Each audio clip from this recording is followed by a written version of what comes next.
अथ दुर्गास्तवः सन्नद्धसिंहस्कन्धस्थां स्वर्णवर्णां मनोरमां पूर्णेन्दुवदनां दुर्गां वर्णयामि गुणार्णवां किरीटहारग्रैवेयनूपुराङ्गदकङ्कणैः रत्नकाञ्च्या रत्नचित्रकुचुकञ्चुकतेजसा विराजमाना रुचिराम्बरा किङ्किणिमण्डिता रत्नमेखलया रत्नवासोपरि विभूषिता वीरशृङ्खलया शोभिचारुपादसरोरुहा रत्नचित्राङ्गुलीमुद्रा रत्नकुण्डलमण्डिता विचित्रचूडामणिना रत्नोद्यत्तिलकेन च अनर्घ्यनासा मणिना शोभितास्य सरोरुहा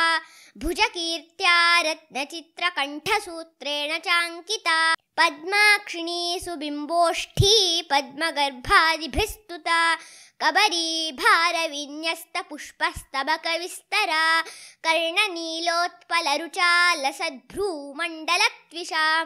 कुन्तलानाञ्च सन्तत्या शोभमाना शुभप्रधा तनुमध्या विशालोरस्थला पृथुनितम्बिनी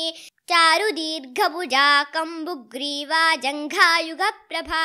असिचर्मगदाशूलधनुर्बाणाङ्कुशादिना वराभयाभ्यां चक्रेण शङ्खेन चलसत्करा दंष्ट्राग्रभीषणास्योत्थहुङ्कारार्दितदानवा भयङ्करी सुरारीणां सुराणामभयङ्करी मुकुन्दकिङ्करी विष्णुभक्तानां मौक्तशङ्करी सुरस्त्री किङ्करीभिश्च वृता क्षेमङ्करी च नः आदौ मुखोद्गीर्णनाम्नाया सर्गकरी पुनः निसर्गमुक्ता भक्तानां त्रिवर्गफलदायिनी निशुम्भशुम्भसंहर्त्री महिषासुरमर्दिनी तामसानां तमःप्राप्त्यै मिथ्याज्ञानप्रवर्तिका तमोभिमानिनी पायाद्दुर्गा स्वर्गापवर्गदा इमं दुर्गास्तवं पुण्यं वादिराजयतीरितं पठन् विजयते शत्रून् मृत्युं दुर्गाणि चोत्तरेत् इति श्री भावसमीरवादिराजतीर्थ श्रीचरणविरचितः दुर्गास्तवः।